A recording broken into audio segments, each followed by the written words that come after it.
आज जब हम डायनासोर का नाम सुनते हैं तो हमारे दिमाग में सबसे पहले एक ही तस्वीर आती है। एक बहुत बड़ा, बहुत भारी, डरावना जानवर, इतना बड़ा कि उसके सामने इंसान की कोई औकात नहीं। लेकिन डायनासोर इतने बड़े क्यों थे? क्या वे शुरू से ही ऐसे थे? क्या वह धरती की किसी मजबूरी ने ऐसा बनाया? इस सवाल का जवाब पाने के लिए हमें आज से लगभग 23 करोड़ साल पीछे जाना होगा। उस समय में जब डायनासोर पहली बार धरती पर दिखाई दिए, उस दौर को ट्राइसिक काल कहा जाता है। उसमें धरती आज जैसी नहीं थी, ना मौसम ऐसा था, न हवा, न जंगल, ना ही जिंदगी के नियम। उस दौर की हवा आज से अलग थी। ऑक्सीजन का स्तर स्थिर था और वातावरण लंबे समय तक बदलता नहीं था। तापमान ज्यादा गर्म था लेकिन स्थिर था। ठंड और गर्मी के बीच अचानक बदलाव नहीं होते थे। धरती का पानी, खाने की कमी नहीं थी और सबसे बड़ी बात, उस समय धरती पर इंसान नहीं था।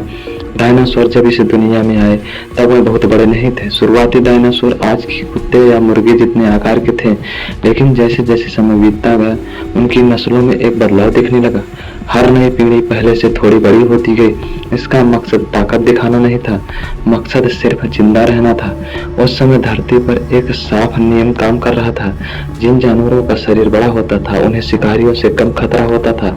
जो बड़ा है वही ज्यादा सुरक्षित है। छोटे जानवरों को बड़े शिकारी आसानी से मार देते थे, लेकिन जैसे जैसे शरीर बड़ा होता गया खतरा कम होता गया। एक विशाल शरीर को गिराना आसान नहीं था। बड़े डायनासोर को मारने के लिए या तो बहुत बड़ा शिकारी चाहिए था या पूरा झुंड। बड़े शरीर का एक और फायदा था, बड़ा पेट ज्यादा खाना जमा कर सकता था। अगर कुछ दिनों तक खाना न मिले तो भी बड़ा जानवर जिंदा रह सकता था। छोटे जानवर जल्दी भूखे हो जाते थे और जल्दी मर जाते थे। इसी दौरान जंगल भी बदल रहे थे, पेड़ ऊंचे हो रहे थे, जमीन के पास की हरियाली जल्दी खत्म हो जाती थी। जो डायनासोर ऊंचाई तक पहुंच सकते थे वही पेट भर सकते थे। लंबी गर्दन और भारी शरीर यहाँ फायदा बन गया। बड़े डायनासोर ऊंचे पेड़ों की पत्तियां खा सकते थे जहाँ छोटे जानवर पहुंच ही नहीं सकते थे। धीरे धीरे एक संतुलन बन गया। शाकाहारी डायनासोर बड़े हुए ताकि उन्हें कोई आसानी से खा न सके, और जब शाकाहारी बड़े हुए तो उन्हें खाने वाले मांसाहारी भी बड़े होने लगे। यह एक तरह की दौड़ थी, एक दूसरे से आगे निकलने की दौड़। इस दौड़ में कोई नियम नहीं था, सिर्फ एक लक्ष्य था, जिंदा रहना। करोड़ों साल तक यही चलता रहा। धरती का माहौल इस तरह का था कि बड़ा शरीर एक फायदा था, बोझ नहीं।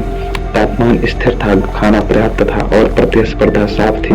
जो जितना बड़ा वो उतना सुरक्षित। इसलिए डायनासोर बड़े होते गए, कुछ इतने बड़े कि आज हम उनके कंकाल देखकर भी हैरान हो जाते हैं। उनकी हड्डियां मोटी थी, मांसपेशियां मजबूत थी और शरीर इतना भारी था कि एक बार चल पड़े तो उसे रोकना मुश्किल था।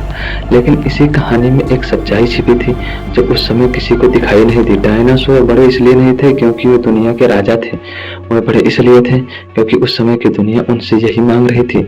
उनका आकार को चुना नहीं था, बल्कि उस माहौल का नतीजा था जिसमें वो रह रहे थे। और जब माहौल बदलता है तो वही चीज जो कभी ताकत थी कमजोरी बन जाती है।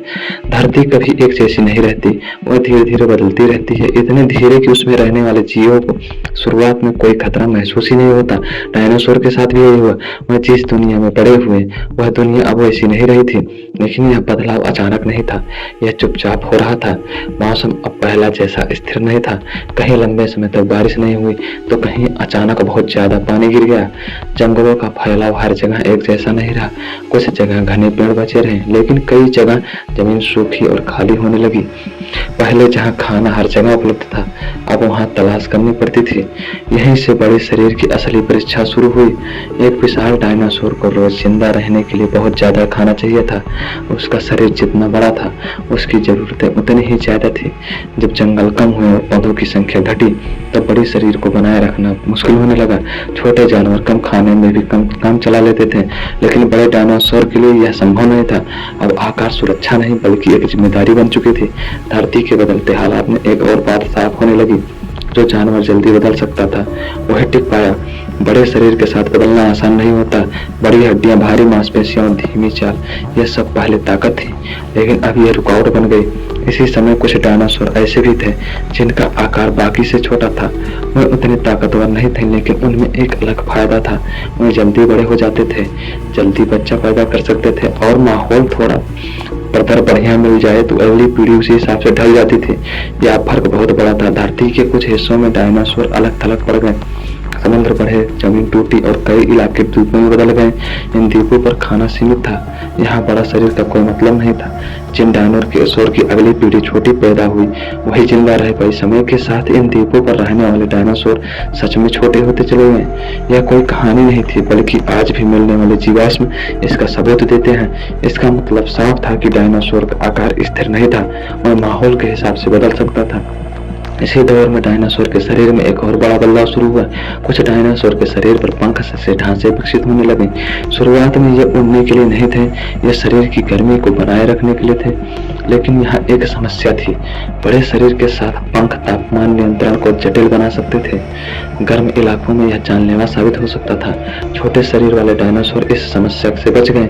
उनका शरीर जल्दी ठंडा हो सकता था और पंख उन्हें संतुलन देते थे। अब पहली बार छोटा होना एक साफ फायदा बन गया। धीरे धीरे कुछ डायनासोर तेज चलने लगे, उनका शरीर हल्का होने लगा, उनकी हड्डियां उतनी भारी नहीं रही, पूंछ छोटी होने लगी, दांत कम होने लगे। यह सब किसी एक दिन में नहीं हुआ, बल्कि लाखों सालों में हुआ। धरती अब उन जीवों को इनाम दे रही थी जो कम संसाधनों में ज्यादा काम कर सकते थे। बड़े डायनासोर अभी मौजूद थे, लेकिन उनकी संख्या घटने लगी थी। वे अब हर जगह नहीं मिलते थे, उनका फैलाव सीमित होने लगा। हर नई पीढ़ी के साथ उनका टिका रहना और थोड़ा और मुश्किल हो रहा था। यहाँ एक सच्चाई साफ दिखने लगी कि डायनासोर इसलिए नहीं घट रहे थे क्योंकि वो कमजोर थे, वो इसलिए पिछड़ रहे थे क्योंकि वे बहुत ज्यादा माहौल पर निर्भर हो चुके थे। थोड़ा सा बदलाव ही उनके लिए बड़ा खतरा बन जाता था। इसके उलट छोटे शरीर वाले डायनासोर हर बदलाव को खुद को थोड़ा थोड़ा बदल रहे थे। वे किसी लड़ाई में नहीं थे, वे बस टिके रहे थे, और प्रकृति में टिके रहना ही सबसे बड़ी जीत होती है। धरती पर जब सबसे बड़ा बदलाव आया तब किसी को चेतावनी नहीं मिली। न आसमान में कोई संकेत था, न जमीन पर कोई तैयारी। लगभग 6 करोड़ 60 लाख साल पहले एक विशाल उल्कापिंड आए और यह टक्कर इतनी भयानक थी जिसकी कुछ पूरी दुनिया ने महसूस की। जंगल जल उठे, समुद्र में ऊंची लहरें उठी, कुछ ही घंटों में धरती की शक्ल बदल गई। लेकिन असली तबाही इसके बाद शुरू हुई। धुएं और धूल ने सूरज की रोशनी को ढक लिया, दिन अंधेरे जैसे हो गए, तापमान तेजी से गिरने लगा और धूप पड़ना बंद हो गया, और पौधे जब मरे तो उन्हें खाने वाले भी भूखे होने लगे। यहीं से डायनासोर के लिए आखिरी परीक्षा शुरू हुई। बड़े डायनासोर जिनका शरीर भारी था, जिनकी जरूरतें ज्यादा थीं, वे सबसे पहले प्रभावित हुए। उन्हें रोज बड़ी मात्रा में खाना चाहिए था, लेकिन खाने को कुछ बचा ही नहीं था। उनके शरीर में जमा ऊर्जा जल्दी खत्म होने लगा। वे ना तो जल्दी चल सकते थे, ना ही दूर तक जा सकते थे, और ना ही नए हालात में खुद को ढाल सकते थे। उनका आकार अब उन्हें बचा नहीं पा रहा था। इसके उलट छोटे शरीर वाले डायनासोर अभी भी किसी तरह टिके हुए थे। वे कम खाते थे, वे जमीन पर गिरे बीज खा सकते थे, कीड़े मकोड़े ढूंढ सकते थे, कुछ तो मरे हुए जानवरों के बचे हुए हिस्सों से भी जिंदा रह लेते थे। छोटा शरीर अब कमजोरी नहीं बल्कि हथियार बन चुका था। कुछ डायनासोर ऐसे भी थे जिनके शरीर पर पहले से ही पंख थे। ये पंख उन्हें ठंड से बचाते। जब तापमान अचानक गिरा तो यही पंख उनकी ढाल बन गई। बड़े शरीर वाले डायनासोर जिनके पास ऐसी सुरक्षा नहीं थी, वे ठंड में जल्दी कमजोर पड़ने लगे। और फिर एक बार पैदा सामने आया। छोटे और हल्के शरीर वाले डायनासोर उड़ सकते थे या कम से कम जमीन से ऊपर छलांग लगा सकते थे। वे आग, पानी और अंधेरे से दूर निकल सकते थे। वे नई जगहों तक पहुंच सकते थे जहां हालात थोड़े बेहतर थे। या कोई सोची समझी योजना नहीं थी, यह बस हालात के अनुसार खुद को बदलने का नतीजा था। जब हालात थोड़े संभले तब धरती पर एक अजीब सच्चाई सामने आई। जिन डायनासोर को हम बलवान समझते थे वो गायब होने लगे और उन्हें कभी गंभीरता से नहीं लेते थे। वह जिंदा थे। ये बचे हुए डायनासोर धीरे धीरे बदलने लगे। उनकी पूंछ छोटे होने लगी, दांत कम होते गए, उनकी हड्डियां खोखली होने लगी ताकि शरीर हल्का रहे। आगे के पंजे पंखों में बदलने लगे। उड़ान अब सिर्फ बचाव नहीं बल्कि रोजमर्रा की जरूरत बन गई। समय के साथ ये डायनासोर अब डायनासोर जैसे नहीं दिखते थे, वे पक्षी बन चुके थे। क्योंकि कल्पना नहीं है, आज मिलने वाले जीवाश्म साफ दिखाते हैं कि आधुनिक पक्षियों और थैरापॉड डायनासोर की हड्डियों की बनावट लगभग एक जैसी है।